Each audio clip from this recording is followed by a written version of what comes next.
Kipindi cha mvua hutazamwa kuwa chenye manufaa makubwa hasa kwa wakulima, kwani ndio msimu wa kukuza mimea yao na vile kupata lishe kwa ajili ya mifugo. Lakini wakati mwingine ni kipindi ambacho pia huja na madhara yake, ikiwemo mafuriko ambayo husababisha hasara viwango vya mvua vinapozidi, na hata nyakati zingine kupelekea maporomoko ya ardhi na kugharimu maisha.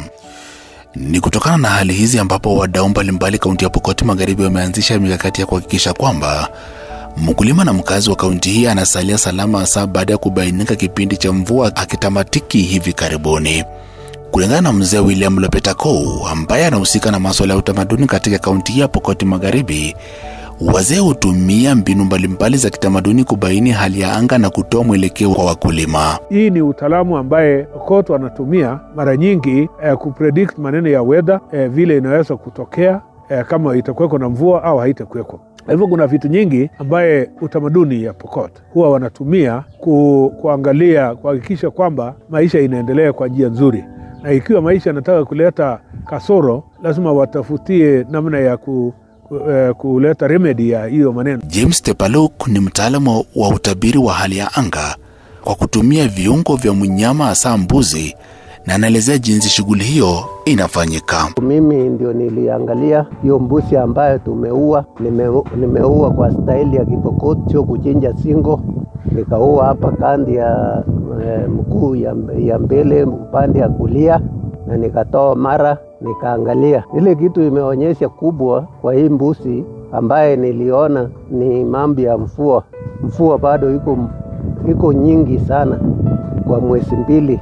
Ikipika mwezi wa 12 inaanza kukwisha. Kulingana na mkurugenzi wa idara ya utabiri wa hali ya anga kaunti ya Pokot Magharibi Wilson Lonyang'ole, utabiri ambao unatolewa na wazee hauna tofauti mkubwa na ule unaotolewa na idara hiyo, kwani zote zinaashiria kuwepo mvua kubwa hadi mwezi Disemba. Tumeweza kupata ujumbe ya ITK, wameweza kuchinja mbuzi hapa, wakatoa habari yao ambayo tukikombea na ya scientific haina utofauti sana. Wameweza kusema ya kwamba nyanda ya juu kuna uwezekano ya mvua kubwa. Pia wameona ya kwamba kutakuwa na mafuriko, na pia wameangalia hata mambo ya peace and security, ya kwamba kuna matokeo la feuds kidogo mpaka yetu na Turkana. Kwa upande wetu pia, kwa upande wa science, tumeweza kusema ya kwamba katika mwezi 2 ijayo ambaye ni mwezi huu na mwezi ijayo December, ni kwamba tutakuwa na mvua ambayo ni above normal kwa upande wa nyanda za juu. Nyanda za juu zote, highlands zote, kutakuwa na mvua ambayo ni ya wastani na inaweza kubwa kidogo. Maafisa kutoka idara ya utabiri wa hali ya anga, maafisa wa kilimo miongoni mwa wadau wengine wanalenga kuainisha mbinu za kitamaduni za utabiri wa hali ya anga na za kisayansi ili kuwe na mwelekeo bora kwa wakazi na wakulima wa jinsi ya kuendesha shughuli zao msimu huu.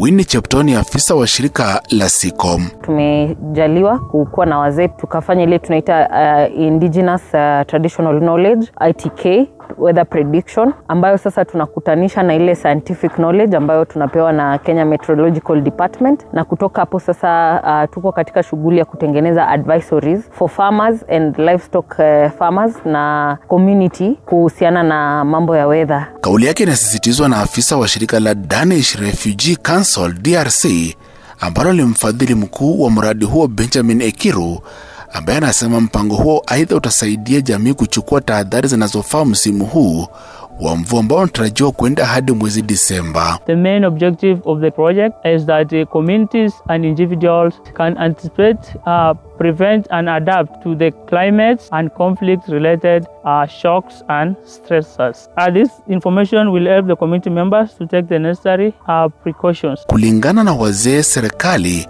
inafaa kukumbatia mbinu za kitamaduni za kutabiri hali ya anga ambazo wanasema kwamba ni za kuaminika kutokana na hali kwamba zinahusu kuwasiliana moja kwa moja na asili. Kwanza inahifadhi utamaduni kwa sababu hii ni utamaduni ambayo ilikuwa ikiendelea, lakini mzungu alipofika akaanza kuzuia kwa sababu haelewi kwamba kuna kitabu kingine ambayo Wapokot wanaweza kusoma ambaye haikuandikwa na mkono ya mtu. Hii ni kitabu ambaye Mungu mwenyewe ameweka ndani ya mbuzi. Sasa mwenye anajua kusoma ndio anaelewa Mungu aliweka nini ndani ya hii mbuzi. Kwa hivyo hii ni kucommunicate na nature vile iko na inasema ukweli vile ilivyo. Afisa wa SIKO Muini Cheptoo amesema wanalenga kujumuisha ushauri ambao unatolewa na wazee wa kitamaduni pamoja na wataalamu wa utabiri wa hali ya anga kupitia njia za kisayansi na kisha kutoa mwelekeo kwa jamii wanapoendesha shughuli zao za kuwezesha jamii maeneo ya mashinani. Hiyo advisory ndio ambayo tunashughulikia sasa pamoja na wataalamu, na kutokapo tutakuwa tunaenda kwa radio na kwa community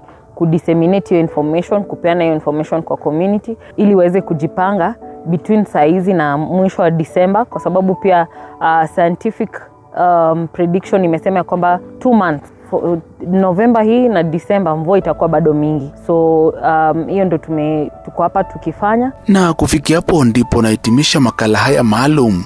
Jina langu ni Benson Haswani.